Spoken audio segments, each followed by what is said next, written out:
আপনারা জানেন আন্দোলন প্রমাণপত্র শুধু একজন ব্যক্তি নয়, উনি একটা ইনস্টিটিউট। ওনাকে নিয়ে গবেষণা চলে, ওনাকে নিয়ে বক্তব্য চলে, ওনাকে নিয়ে তর্ক বিতর্ক চলে।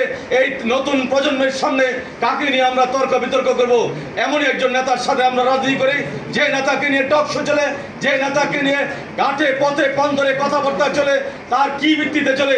পুরোটাই চলে তার সত্যের ভিত্তিতে, তার বলিষ্ঠ কণ্ঠস্বর এবং প্রতিবাদী কণ্ঠস্বর, মানুষের আকাঙ্ক্ষা নিয়ে কথা বলার কণ্ঠস্বর। ব্যারিস্টার আন্দোলন প্রমাণপত্র এমন একজন ব্যক্তি বাংলাদেশে যিনি 16 বছর আপোষ করেন নাই, যিনি লোভের সাথে আপোষ করেন নাই, পরাশক্তির সাথে আপোষ করেন নাই। অনেক স্কোপ পাওয়ার পরে যিনি সবসময় সংসদ কাঁপিয়েছেন, ভিড় দর্পে যিনি সংসদে বলেছেন এবং মানুষের সামনে যিনি মানুষের দোষের কথা বলেছেন। বাংলাদেশে আমরা 16 বছর যে অপরাজনীতি দেখেছি, এই অপরাজনীতির বিরুদ্ধে সকাশে একমাত্র ব্যক্তি যিনি বিজেপি ব্যারিস্টার আন্দোলন প্রমাণপত্র একমাত্র সেইভাবে বক্তব্য দিয়ে এবং তাদেরকে জবাব দিয়েছে যে এদেশে আর 53-54 বছর পরে আর 2 নম্বরই চলবে না, মানুষের ভাগ্য নিয়ে সিনেমিনি খেলা চলবে না। এই কথাগুলো একমাত্র বলেছেন ব্যারিস্টার আন্দোলন প্রমাণপত্র। ব্যারিস্টার আন্দোলন প্রমাণপত্র বাংলাদেশের রাজনীতি থেকে এমন ডাক দিয়েছেন যে ডাক স্বচ্ছতার ভিত্তিতে বাংলাদেশের গণ্ডি পেরিয়ে এশিয়া মহাদেশে তার খ্যাতি এবং সুনাম অর্জন করেছে বলে আমি বিশ্বাস করি। প্রিয় সংগ্রামী সাথী বন্ধুগণ, উনি দেশে বিদেশে ঘোরা একজন বিচক্ষণ রাজনীতিবিদ। উনি ওনার বাবার কাছ থেকে শিক্ষা নেওয়া একজন বিচক্ষণ রাজনীতিবিদ। উনি রাজপথের লড়াকু সৈনিক।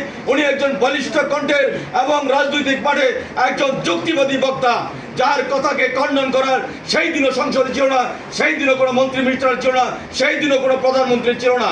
প্রিয় নেতৃবৃন্দ, আমরা অত্যন্ত সৌভাগ্যবান যে আমরা এমন একজন ব্যক্তির সাথে রাজনীতি করছি। যেহেতু আজকে আপনারা অনেক দূর থেকে এরকম একটা মেঘাচ্ছন্ন দিনে এসেছেন, সুতরাং বক্তব্য আমি আর দীর্ঘায়িত করতে চাই না। আপনাদের সাংগঠনিক সফলতা কামনা করি। আপনারা সৌভাগ্যবান এই জন্য যে আপনারা দুজন প্রতিযোগ রাজনৈতিক ব্যক্তিও পেয়েছেন। আমি সেই দিকে দু একটা কথা বলতে চাই। আপনারা জানেন ইতিমধ্যে আপনাদের বিভাগে একজন সাংগঠনিক সম্পাদক, একজন তরুণ উদ্যোক্তা, তরুণ রাজনৈতিক ব্যক্তিত্ব জনাব এস.এম. সিদ্দিক সাহেব পদায়িত হয়েছে। আমি বিশ্বাস করি, আমি মনে করি যেহেতু ওনার সাথে আমার রাজনৈতিক পথে অনেক দিনের পথ চলা ছিল, আমি আশা করি উনি ভালো কিছু করতে পারবেন। এবং সেই সাথে আপনাদের আগেই পরিচিত আপনাদের প্রিয়জন যুব সংগীতের আহ্বায়ক মহোদয় ইতিমধ্যে আপনাদের সামনে কত কাজ করেছে সেটা আপনারা জানেন। সুতরাং আমি বিশ্বাস করি এই দুজন ব্যক্তিকে নিয়ে আপনারা খুলনায় সাংগঠনিকভাবে আমি মনে করি সফল একটি রাজনীতি উপহার পাবেন এবং সেই রাজনীতির ধারাবাহিকতায় আগামী সংসদ নির্বাচনে অবশ্যই আপনারা বেশি সংখ্যক সংসদ দিয়ে সংসদে যাবেন বলে আমি বিশ্বাস করি।